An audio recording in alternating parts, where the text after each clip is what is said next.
tribal people here, the Confederated Salish and Kootenai tribes, live in a number of small communities within a reservation area, lands that we reserve for ourselves, 1.3 million acre reservation. We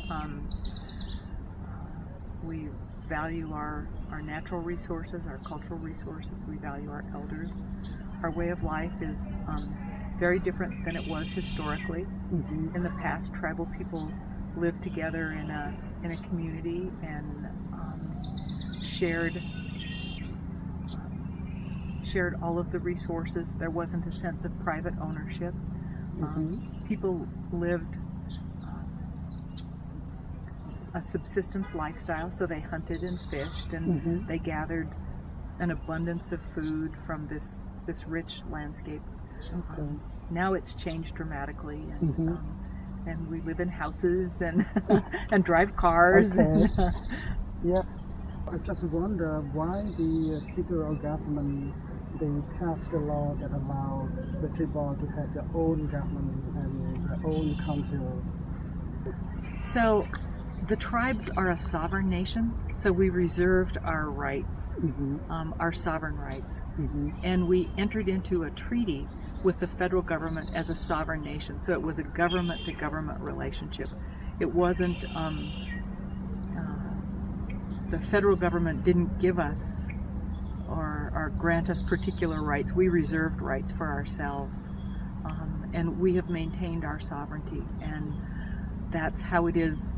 Through our sovereignty, we've established our own government, we've established our own business council, and we've established our own tribal organization. We have a natural resources department that has established policy for how we want to manage the natural resources now and into the future for all future generations. So we look at how we manage native species.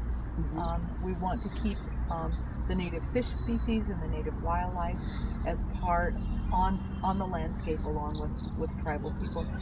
We have we've established policies for hunting seasons.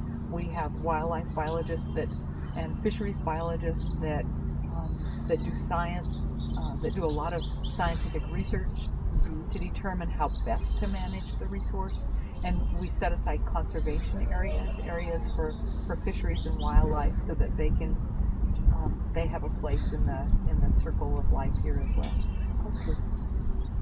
Thank you very much. Thank you again. Okay. I appreciate the opportunity to visit with you. Yeah, I also appreciate of what you have contributed to me, and I thought that this contribution will be benefit to our own community, and now we are challenging with the many problems in our own country. Thank you. I wish you the best of luck. Thank you.